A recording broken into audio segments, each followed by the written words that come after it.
ତାଙ୍କର ତ ସବୁବେଳେ ଜେନେରାଲ ସିଫ୍ଟ ଆଉ ଶାଶୁଘର ସବୁ ଭଲ ଅଛି ତ? ହଁ ଭଲ ଅଛନ୍ତି ସମସ୍ତେ। ଆଉ ଘରେ केही नहीं कुआडे सब जाइछन्ति के जानी। अरे एठी बसछ ଏଇ ତ ଭାଇ ଆସିଲେଣି। ହେଲା ହେଲା तू केतरा आसिलु? ଏଇ ଅଧଘଣ୍ଟେ ହେଲା ଆସିଲେ। हां आ सब घरे बोलो ହଁ ଭଲ ଅଛନ୍ତି। हो हो हो चलो घर को चलो।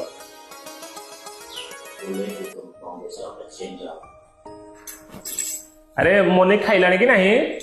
ଖାଇକି ଆସିଛନ୍ତି ତ କହୁଛନ୍ତି ରହିବ ନା ପଳେଇବ ଆଜି?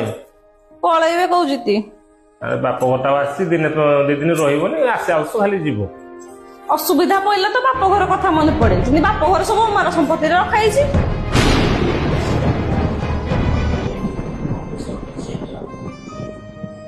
ଏଇଟା ଭାଇ ଅଛ କି? ହଁ ଆ ବୋ ଏ ଟିଭି ଟିକେ ଦେଖୁଥିଲି ଆଉ ଝିଅ ଶାଶୁ ଘର ସବୁ ଭଲ ତ? ହଁ ଭଲ ଅଛନ୍ତି ସମସ୍ତେ ଭାଇ। ଆଉ ଭଣଜା ପାଠ ପଢା ଚାଲିଛି? ହଁ ଠିକ ଠାକ ଚାଲିଛି ତ। ଭାଇ ଗୋଟେ କଥା କହିବାର ଥିଲା। କହୁନୁ କହ କଣ କହୁଛୁ? ନାଇଁ ଭାଇ ଥାଉ କିଛି ନାହିଁ।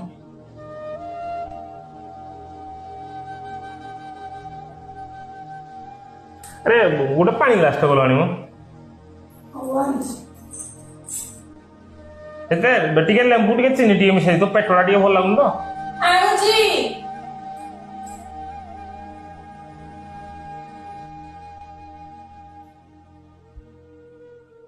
ତୁ କଣ ଭାବିଥିଲୁ ଝିଅ ତୋ ଦୁଃଖ କଥା ତ ଭାଇଟା ବୁଝିପାରିବନି?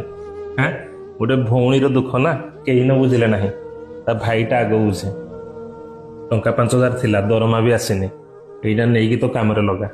ଥାଉ ଭାଇ ଦରମା ତ ଆସିନି, ତୁ ତ ଅସୁବିଧାରେ ଚଳୁଛୁ ନା, ଭାଉଜ ଜାଣିଲେ ରାଗିବ। ତୋ ଭାଉଜ ଜାଣିବ କଣ ପାଇଁ? ତା କଥା ତୁ କଣ ପାଇଁ ଭାବୁଛୁ?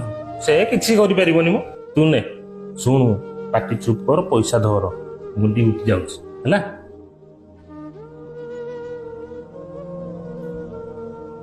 ପ୍ରକୃତରେ ଗୋଟେ ଭଉଣୀର ଦୁଃଖ ଭାଇ ହିଁ ବୁଝିପାରେ।